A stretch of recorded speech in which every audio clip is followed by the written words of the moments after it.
the fun part, building the front end of our mood tracker application. One tip, like just go to your front end on your local machine, you can do this, or on your Gitpod, you can do this and type npm start, and that starts your application, your front end. And if you are on your local machine or your local host, then this is a URL for your application. If port number 3000 is not used, then it's going to be on 3000. That's the default. Otherwise, it might just go on 3001. When you go, then you've got your application here. That's the application. That's overall look that you're familiar with, the mood tracker, and also the monthly insight.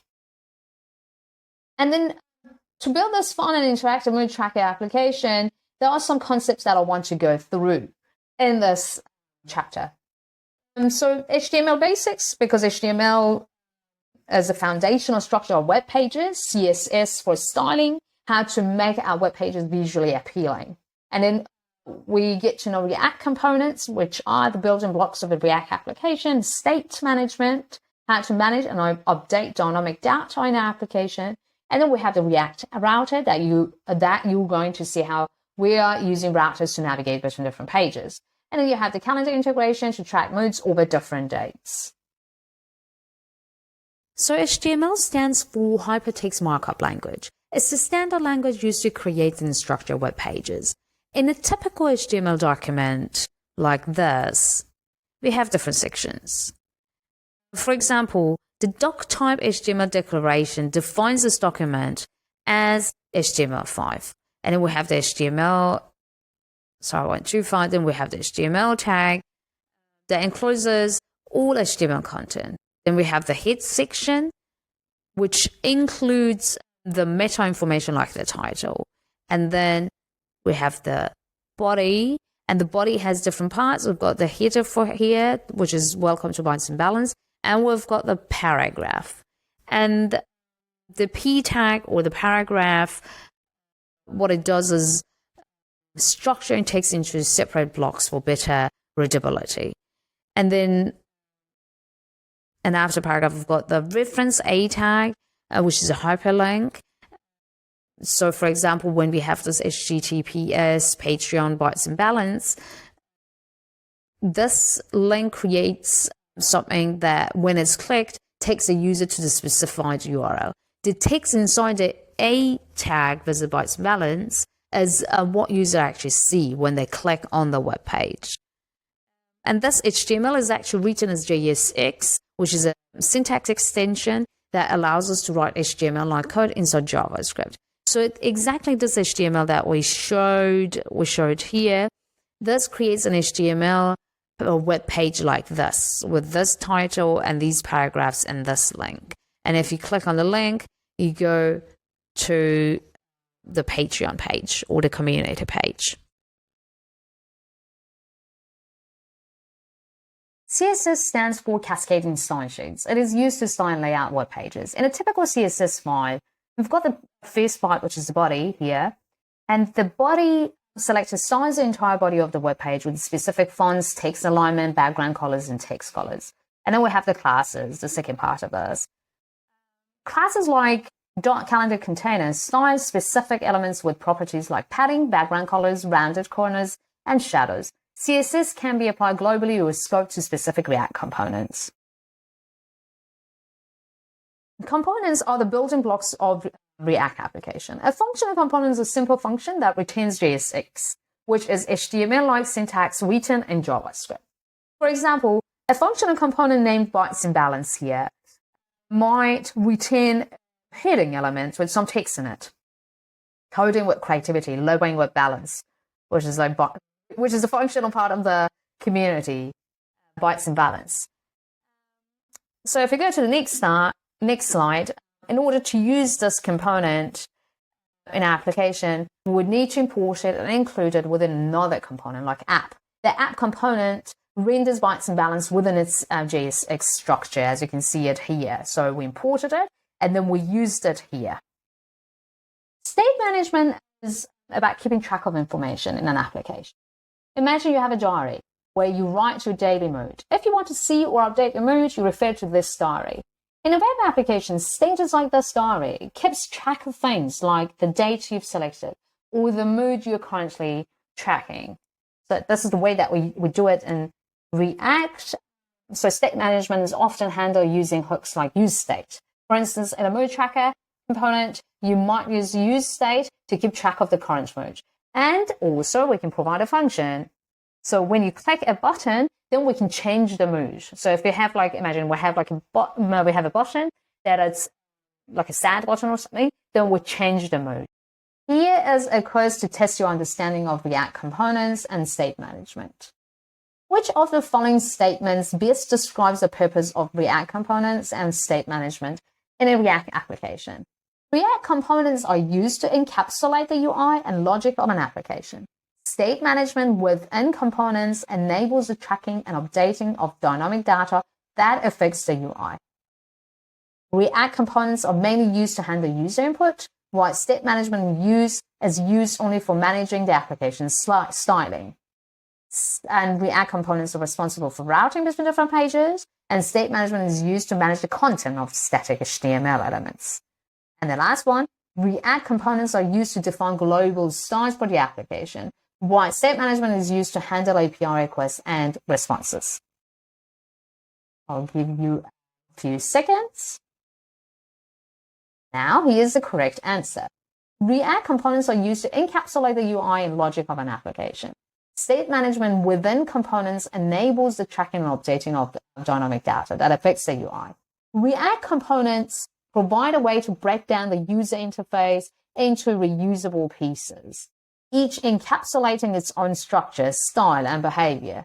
State management within these components is crucial for handling dynamic data that can change over time, ensuring that the user interface updates appropriately in response to user interactions and other events. Routing in a web app is like having different pages or sections in a book that you can jump to. Imagine you have a book with chapters. If you want to read chapter 2, you go directly to it from the table of contents. In a similar way, we have routing in React, which allows you to navigate between different pages like home, profile, or settings without reloading the whole page. In React, routing is handled using components like router, routes, and route. So we import this components here from this React router DOM. And these components define how users navigate through different parts of the application and specify which component to display based on the URL path. So if you go to this part, you can see if you go to / nothing after, then you go to the home page. But if your URL contains / profile, then you go to your profile page. The app component is the root of our application. Let's break down its structure step by step.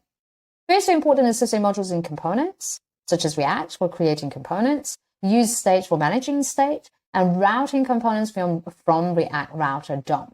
We also import our custom components, calendar page, mood tracker page, and monthly insight page. And then next we define the app component here. So inside this component, we use the useState hook to create a state variable called selected date, which keeps track of the currently selected date in our application. The router component here, which wraps around the routes components to enable routing. Within routes, we define several route components, each specifying a path and the corresponding component render.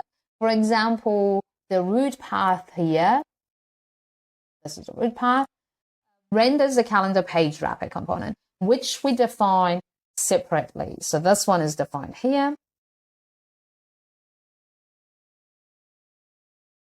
And the calendar page wrapper component is a wrapper for the calendar page component.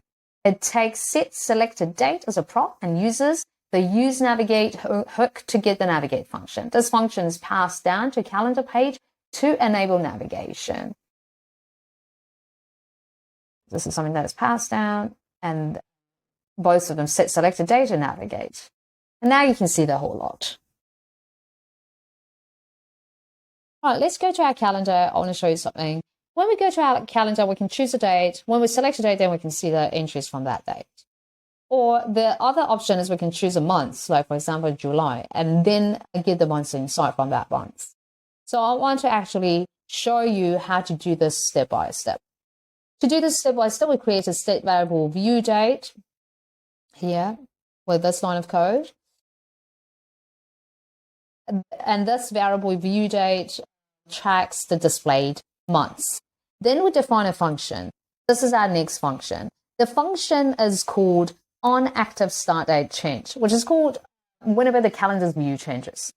So that's part of the state management. So anytime that the calendar's view changes, this function is called. This function, what it does is updating the view date state with the new active start date. And this view date is different than the selected date. That's the one that we're viewing on the calendar, but we haven't already selected. Then we also have this function get current months, which extracts the current months from view date in the year and months format, because we have the view date as year, months, day, and we only want the year and months format. And then finally, we have this handle monthly inside that's got two parts. So get current months, which is using this function, and then navigating here. So this function gets the current months using the function that we set and navigates to the monthly insight page for that month. This sequence of steps ensures that our calendar view is always up to date and that we can navigate to the monthly insight page based on the currently displayed months. So there's something that I have to explain again because it's so important. This active start date that you see here is actually passed automatically by the React calendar component when the view changes. So when you see it in this function and you wonder where this active start date comes from, that comes from the calendar and it's automatic.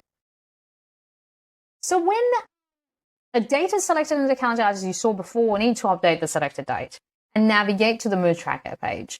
So first we create this variable again, which is use state hook to track the selected date, not the view date, the selected date. And then next we do this, which is the onChange function, which is called whenever a new date is selected. This function updates the date state, sets the selected date, and navigates to the mood tracker page for the selected date formatted as YYYMMDD. So it's got the year, months, and date. So this is the navigation part. And this ensures that our application correctly tracks the selected date and navigates to the appropriate page for mood tracking. So here's a fun assignment just to practice what you've learned. So we want to extend the functionality of the calendar page component by adding these following features. First, we want to mark the special dates. So first, create a list of special dates, birthdays, events with corresponding information. As a hint, you can use tiled content prop of the React calendar component to highlight those dates. And then when you hover over these dates, you can display a tooltip. There's another tip again to use React tooltip, but these are all optional. You can just do it in any way that you can and you're comfortable with.